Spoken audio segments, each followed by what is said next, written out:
My body ached as I shuffled through the front door of 1450 Willow Lane, the sting of my surgery incision sharp beneath my sweater.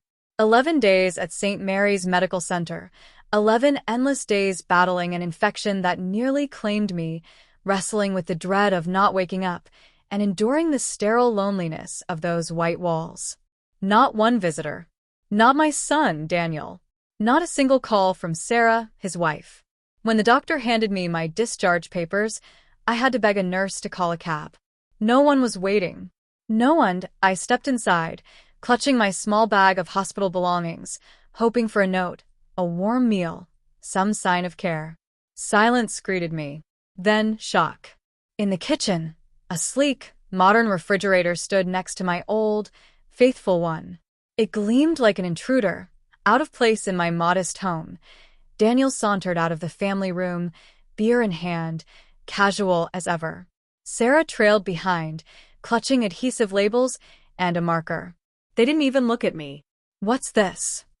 I asked, pointing at the new fridge.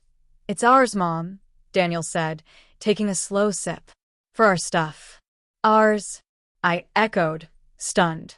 Sarah knelt, slapping labels on every shelf, scrawling Sarah, Sarah, Sarah in bold strokes across racks and drawers. "Exactly," she said, not turning. "This is for our groceries, bought with our money. No mix-ups." The floor seemed to tilt. My stitches throbbed with every breath. "This is my house," I whispered.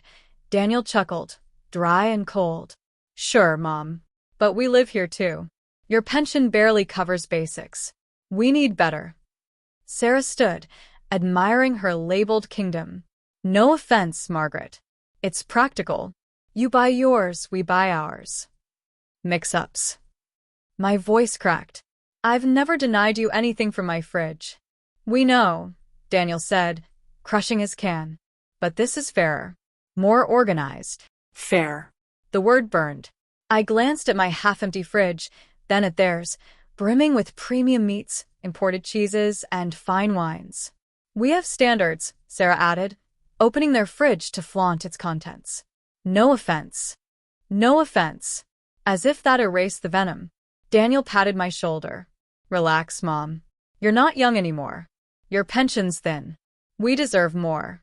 I wanted to scream. 35 years at the textile factory, my back wrecked to give Daniel everything. I sold my mother's rings for his college tuition. But I was too tired, too broken. "I need to rest," I muttered, dragging my bag to the spare room. Once my sewing nook, now my exile. Daniel and Sarah had moved in a year ago, just until we find something better. They never did. They claimed the main bedroom, the family room, every inch of my home. Out of love, out of fear of loneliness, I let them. Now, laughter and clinking wine glasses echoed from the family room. Were they celebrating? Celebrating what? My defeat? I sat on the narrow bed, tears falling, hot, bitter, silent. The new fridge's hum, Sarah's smug labels, Daniel's cold indifference replayed in my mind. Your meager pension. We deserve more. I was no longer a mother to them, just a burden, but something shifted. Lying in that cramped, dark room, a fire sparked. They thought I was weak, finished. They were wrong. Did I remember Daniel's birth, 42 years ago in our tiny flat? Henry, my late husband, worked at the building site. I slaved at the factory. Daniel was our miracle after 3 losses. I gave him everything. When Henry died 15 years ago, Daniel promised to care for me. Lies. Sarah arrived 8 years ago, a whirlwind of ambition, selling cosmetics, but living like royalty. She changed him. My home became theirs. Tears turned to rage.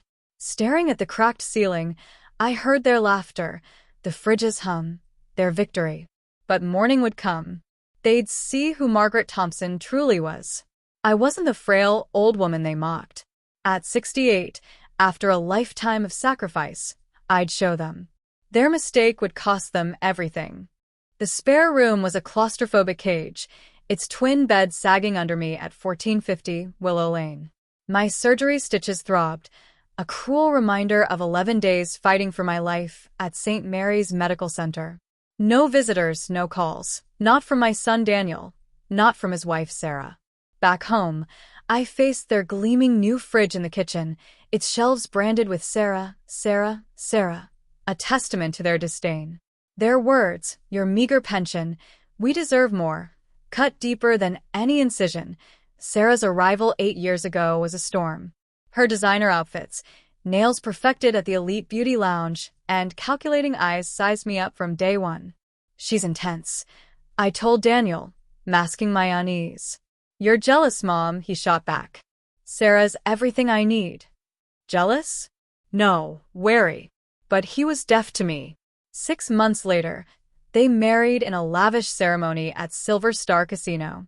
I poured $10,000 of my savings, earned through overtime at the textile factory, into their day. We'll pay you back, Mom, Daniel swore. I'm still waiting. After the wedding, their visits faded, calls grew curt, but demands for money surged. $1,000 for the flat deposit. $3,000 for car repairs. $5,000 for Sarah's dental emergency. Each request was urgent, wrapped in guilt. Don't you want a safe? Don't you care? I paid, driven by a mother's boundless love and fear of losing them. My son was my world, and I couldn't say no. Retirement 2 years ago promised rest after 35 years at the factory, my hands gnarled with arthritis, my back aching.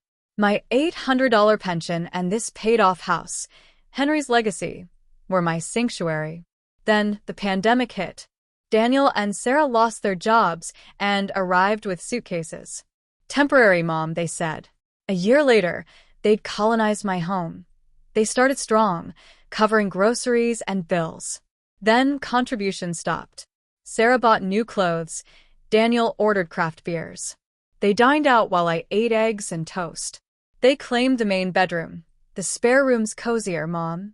And the family room, swapping my TV for a monstrous one. Sarah tossed my anniversary pots from Henry, calling them ugly. I said nothing, swallowing the pain.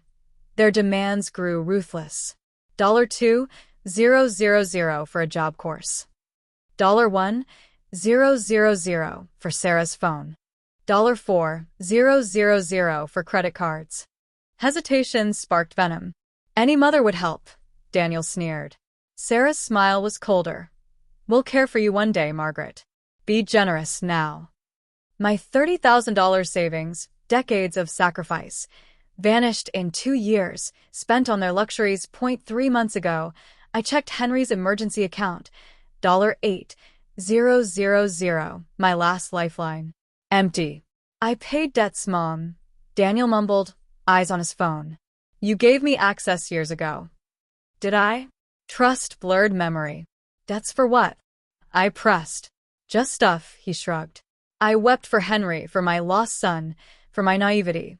Now, post-hospital, their fridge mocked me with its labels and luxury. I was garbage to them, a resource to drain. But in that spare room, something snapped. The Margaret who yielded died at St. Mary's. A harder woman emerged. They wanted war?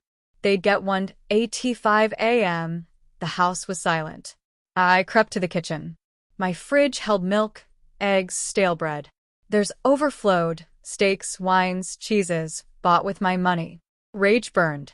I could evict them. The house was mine. But a paper Daniel had me sign, just for the will, haunted me. What had I signed? I couldn't leave. My pension wouldn't cover rent. Confrontation was futile. Their manipulation always won. Footsteps stirred upstairs. I retreated, hearing Sarah snap about shampoo. Daniel's indifferent reply. No one mentioned me.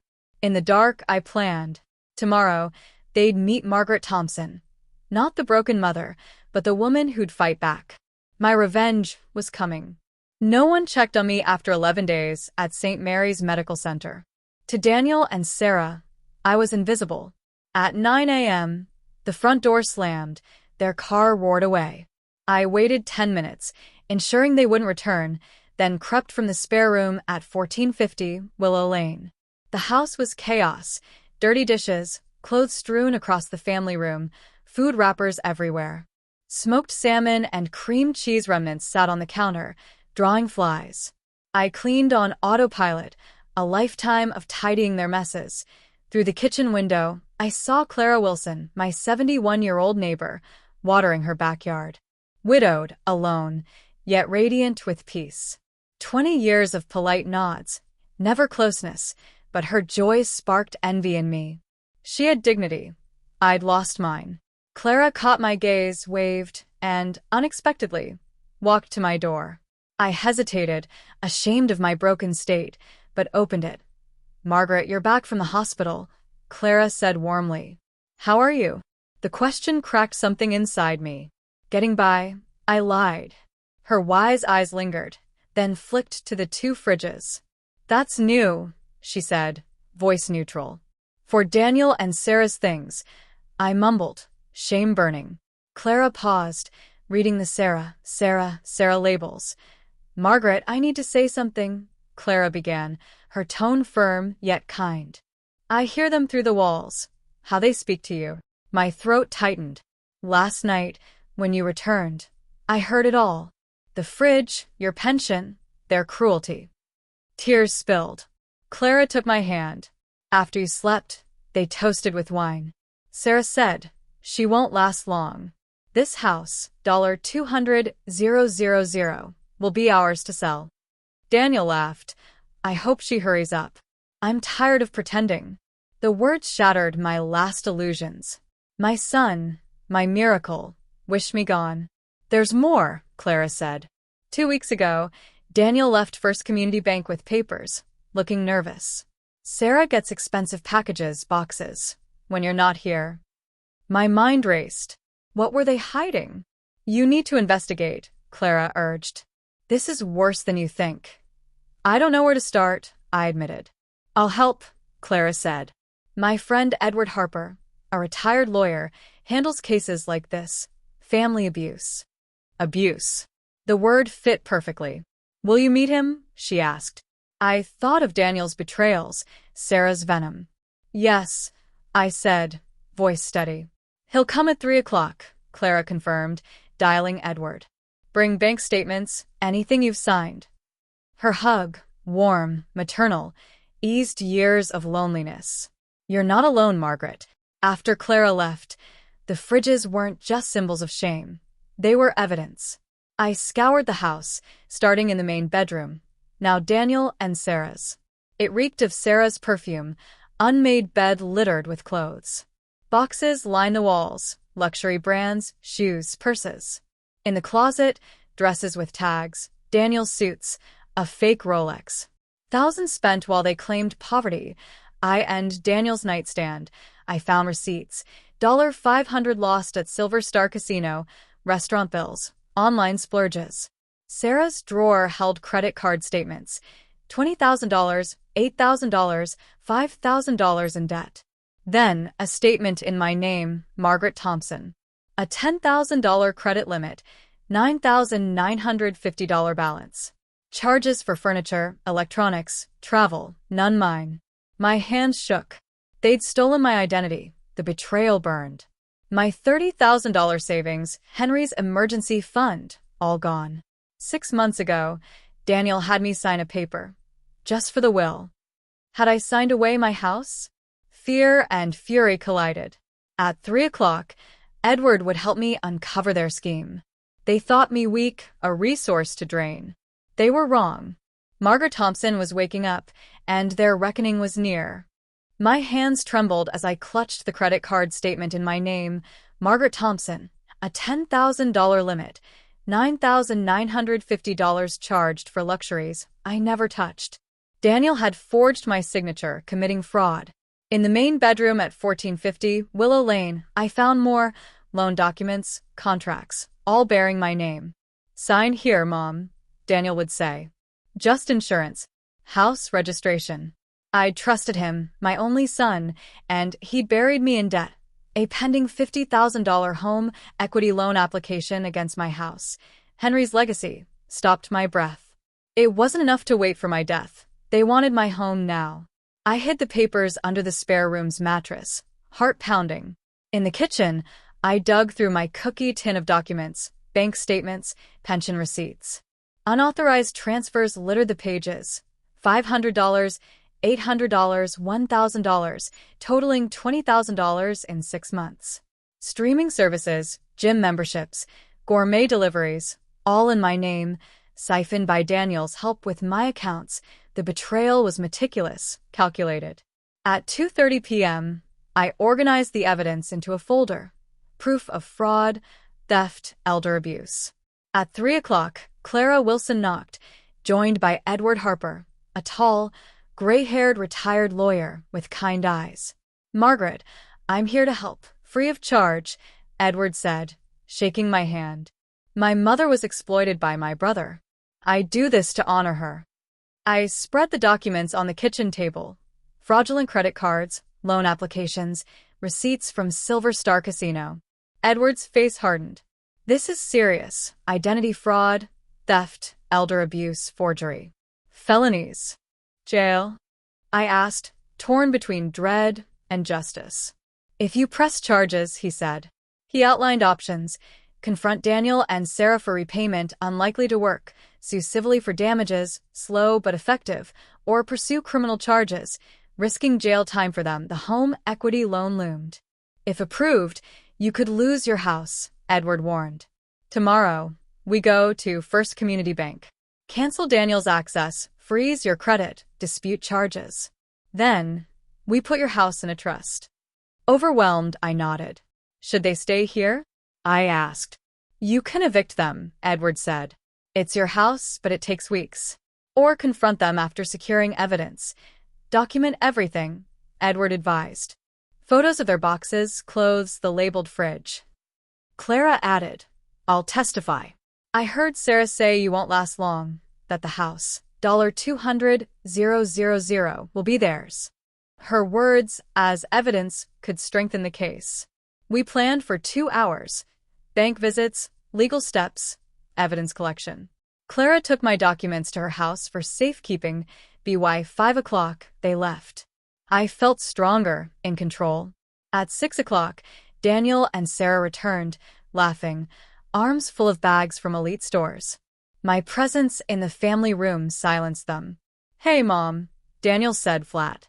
Sarah rolled her eyes. "We need to talk," I said, voice steady. "We're tired," Sarah snapped. "It's important," I pressed. Daniel sighed, dropping bags. "What?" I wanted to scream about their fraud, the loan, the theft. But Edward's advice echoed. Protect, then confront from strength. "We're going to First Community Bank tomorrow," I said. "For what?" Daniel's tone sharpened.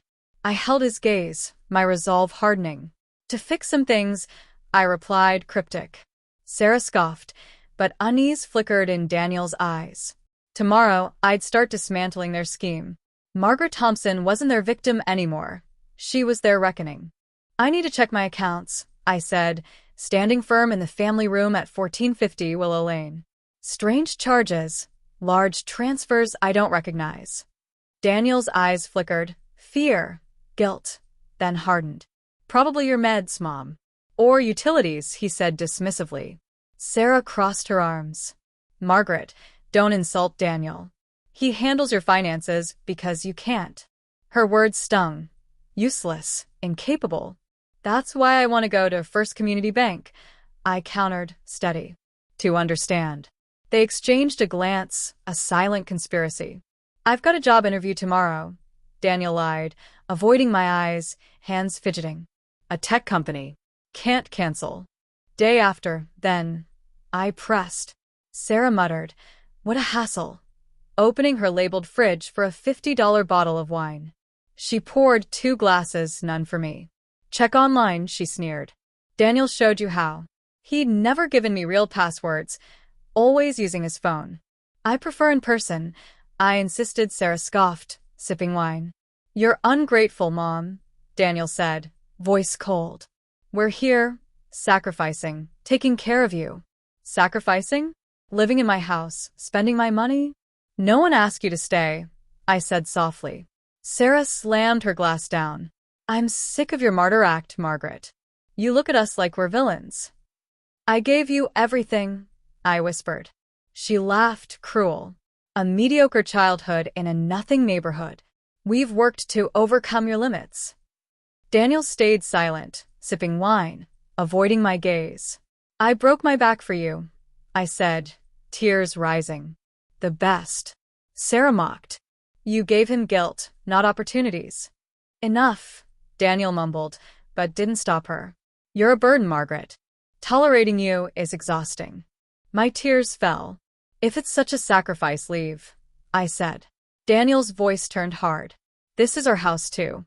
Dad would have wanted it shared. They grabbed their bags and vanished upstairs. Alone, I texted Clara Wilson. Bank tomorrow at 8. Is Edward still coming? Her reply was instant. Yes, we'll pick you up. Their laughter drifted from the main bedroom. I wasn't their fool anymore. I skipped dinner, went to bed, and whispered to Henry's memory. I let them ruin what you built, but I'll fix it. Sleep came, deep and resolute. The war had begun. At 6 a.m., I dressed in my best outfit, worn for Henry's funeral, to reclaim my dignity. Daniel shuffled downstairs, surprised to see me awake. Coffee, I offered, calm, pouring him a cup. Going out, he asked, eyeing my clothes. Doctor's appointment, I lied. Clara's driving. He nodded, uninterested, glued to his phone. At 8 o'clock, Clara's car horn sounded. Take care, Daniel said, not looking up. I walked out, each step a declaration. Clara and Edward Harper waited in the car. Ready? Edward asked. Ready, I said. At First Community Bank, Edward outlined the plan. Meet the manager, report fraud, cancel Daniel's access, freeze my credit, secure my accounts. Inside the sleek glass building, Edward approached the desk. We need the branch manager. Urgent fraud case. A young employee fetched Stephen Carter, a gray-suited man in his 50s with a kind demeanor, that I in his private office, Edward explained, and I recounted the nightmare. Forged credit cards, unauthorized loans, $20,000 siphoned from my accounts. I handed over copies of statements, the $50,000 home equity loan application. Stephen's face grew grave. This is serious, he said, taking notes. We'll need a formal fraud report and review all transactions for the past 2 years. Stephen Carter's expression darkened as he examined my accounts at First Community Bank. Miss Thompson, he said after a heavy silence, there are glaring irregularities. $42,000 in unauthorized transfers, ATM withdrawals from distant locations, charges for services you never approved. My heart pounded. Clara Wilson gripped my arm. And this, Stephen pointed to his screen, a $50,000 home equity loan application against 1450 Willow Lane. The signature is clearly forged. I didn't authorize that, I said, voice quivering. Daniel had access to my documents. Stephen's jaw tightened. That's forgery, a serious felony. Edward Harper, my attorney, nodded. We're pursuing criminal charges. Stephen froze the loan, revoked Daniel's account access, and began disputing $14,800 in fraudulent credit card charges. The $42,000 stolen is likely recoverable, he said, pending a bank investigation. 3 hours later, I left with a folder stuffed with evidence, fraud reports, bank statements, proof of their crimes, I and Clara's car. She hugged me tightly.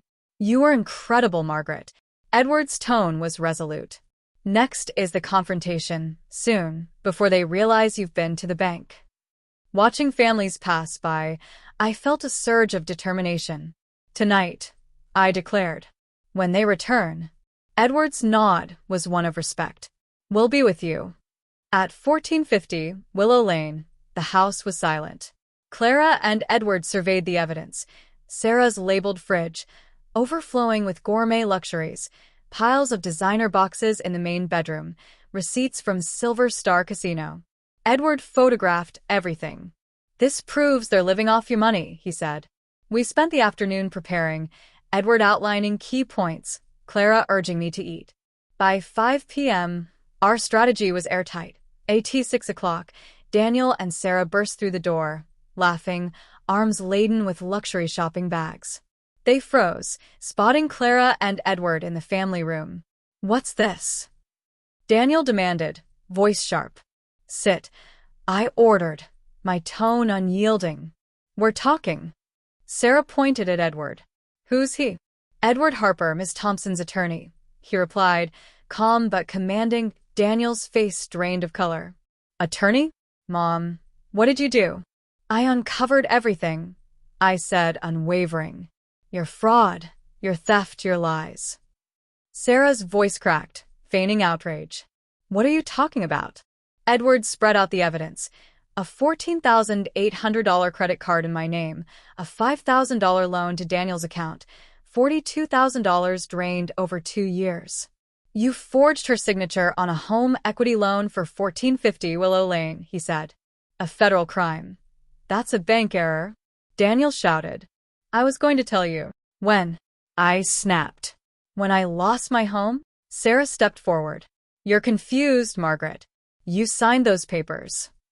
You tricked me, I said, slipping documents past me, calling them routine. Clara spoke up. I heard you through the walls, plotting to take her $200,000 house, saying she won't last long. Sarah glared at Clara. You nosy old fool. No, I said. You revealed yourselves. Edward held up a casino receipt, $500 gambled away. This is your sacrifice. Sarah collapsed onto the sofa, sobbing theatrically. We're here for you, Margaret, in this awful house. The house you plan to steal, I said. You said, when she's gone, it's ours. Daniel stammered. That's out of context. What context justifies wishing me dead? I asked, tears streaming. Mom, I don't want that, he pleaded, sweating. We were securing our future. With my money, I said. Edward's voice was cold. The bank's investigating. Repay the $42,000 or face charges, fraud, theft, elder abuse. Sarah's sobs intensified, a hollow act. Daniel ran his hands through his hair, desperate. We can fix this, Mom. No, I said. You broke it. Their panic hung heavy in the silence. I was no longer their victim. With Clara and Edward by my side, I'd reclaim my life. The war was on, and Margaret Thompson would triumph. We'll pay it back, bit by bit, Daniel pleaded, sweat beading on his forehead. Don't involve lawyers, Mom. Don't destroy your family. Destroy my family? I echoed, incredulous. You stole from me, lied, treated me like a burden. Sarah's tears vanished, replaced by rage.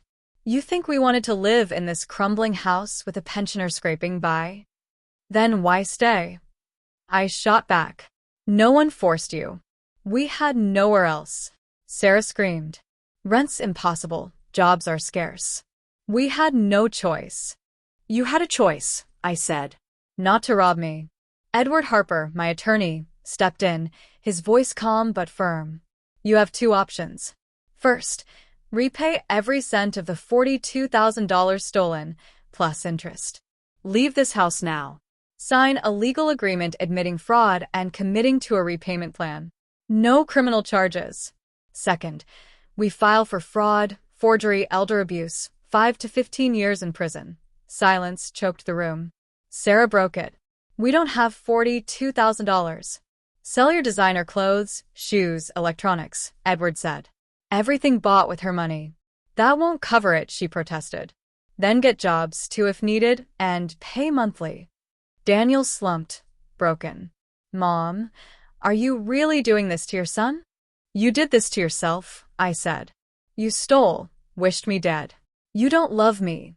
You love my house, my money. Daniel's tears came, real now, but I saw no remorse. Please, Mom, he sobbed. The mother in me ached to comfort him, but the woman forged in that hospital bed knew better. Yielding meant more abuse. You have until noon tomorrow, Edward said. Option 1 or 2. Either way, you're leaving tonight. Sarah shrieked. Tonight? Where do we go? Not my problem, I said. Like my bedroom wasn't yours when you took it. Edward produced an eviction notice. You have 2 hours to pack and leave, or the police will escort you. Daniel's eyes begged, but I held firm. Clara Wilson squeezed my hand, her support unwavering. The next 2 hours were chaos. Drawers slammed, Sarah screamed, objects crashed. They packed clothes, electronics, their giant TV, bought with my money. Sarah raided her labeled fridge, grabbing wines, cheeses, meats. "These are mine," she spat. "Take them," I said. Edward documented every move. Sarah glared, venomous. "You've ruined Daniel's life, you selfish old woman." "You ruined yourselves," I replied. Daniel, hauling suitcases, paused. "You'll regret this, Mom. Alone in this empty house, needing us." "I needed respect," I said. "You never gave it." Sarah stormed out, muttering, "This place reeks of poverty." Daniel followed. Their car, packed with their spoils, vanished down Willow Lane. My legs gave out. I sank onto the sofa, tears of relief and pain flooding. Clara hugged me. "It's over, Margaret. You did right." Edward nodded. "It hurts, but you're free." I sobbed for 10 minutes, purging years of betrayal. The house was a mess, scattered remnants of their presence, but it was mine again. Edward outlined the next steps. By noon tomorrow, they choose option 1 or 2. If they don't, we file criminal charges. The bank's complaint is in motion. I nodded, torn between hoping Daniel would repent and knowing he regretted only being caught. Clara stayed that night, cooking dinner, talking of plants and weather, anything but the pain. I slept in my bedroom, stripping Sarah's perfumed sheets, airing out their presence. Peace settled over me. Morning brought sunlight and Clara's breakfast. "How'd you sleep?" she asked. "Better than in years," I said. At 1450 Willow Lane, I was reclaiming my life. The war was won, and Margaret Thompson stood tall. Clara Wilson and I shared a simple breakfast at 1450 Willow Lane, eggs, toast, coffee. Its warmth a stark contrast to the cold betrayal I'd endured. "Will they respond by noon?" I asked. Clara shrugged. "If not, Edward's ready to proceed." Time crawled. At 10:12 a.m., my phone rang, an unknown number. "Mom," Daniel's voice, weary and broken. "Can I come over?" "Just me." "Sarah's gone." Clara nodded. "Come," I said, "but Edward will be here." He arrived at 12:05, disheveled, eyes sunken, I in the family room. Edward's notepad was ready. "I'll take option 1, Daniel said, voice flat. "I'll sign, admit the fraud, repay everything. $42,000 plus 5% interest, about $47,000, Edward calculated. At $500 a month, it's 8 years. "I have nothing," Daniel admitted. "Sarah left when I chose this. I don't know where she is." I felt no pity. "That's your issue," I said. "You'll pay $300 monthly until you're employed, then $500. He signed, hands shaking. "Anything else?" I asked. Daniel's eyes met mine. "Can we ever fix this? Our family?" The mother in me ached, but I said, "I don't know, Daniel. I don't know." He left, defeated. Edward confirmed, he's legally bound. Sarah faces her own process. The bank's pursuing her for fraud. Justice was moving, slow but certain. 3 months later, Daniel's $300 payments arrived on time, silent, without notes. Sarah vanished, a warrant out for her arrest. My house became mine again. Clara helped me repaint in warm cream, hang floral curtains, and sell Sarah's labeled fridge. With the money, I planted roses and lavender. My old fridge held my food, fruits, vegetables, Sunday pie. Clara became family, sharing tea, park walks, old movies. "You're smiling again," she said one day, watering my garden. She was right. The bank recovered $18,000, with more to come from Daniel's payments. I fixed the roof, plumbing, garage door, practical repairs for peace of mind. Edward ensured my will was ironclad, protecting 1450 Willow Lane. "You're stronger than you know," he said. For months on, a young woman, Emily Hart, arrived with a boy. "I'm Daniel's girlfriend," she said. "He's told me everything. He's changing 2 jobs, therapy, paying his debts. This is Henry, his son." The boy's eyes sparkled. You're my grandma? My heart caught. Yes, little one. Emily didn't ask for forgiveness, only said, "He's trying for Henry." They left, but the encounter lingered. Could I forgive Daniel? The betrayal still stung, yet Henry was innocent. Clara found me crying. "Take your time," she advised. 2 months later, on my 69th birthday, Daniel's letter arrived. Pages of regret, not excuses. "I don't expect forgiveness, Mom. I'm trying to be the man you raised. I love you." I saved the letter, unready to respond. Clara threw a birthday party, neighbors, laughter, warmth filled my home. Sarah's words echoed, "You'll end up alone." She was wrong. I was surrounded by chosen family. That night, I texted Daniel, "I got your letter. I'm not ready to see you, but I'd like to meet Henry when we're both ready for honesty." His reply was quick. "Thank you, Mom. No pressure. I love you." Under the moonlight, my garden bloomed. I'd learned love isn't conditional, family isn't just blood, and boundaries are survival. I deserved respect. My life had value. It was never too late to reclaim dignity. I slept with hope, not for the past, but for a future where I mattered. Margaret Thompson had come home to herself.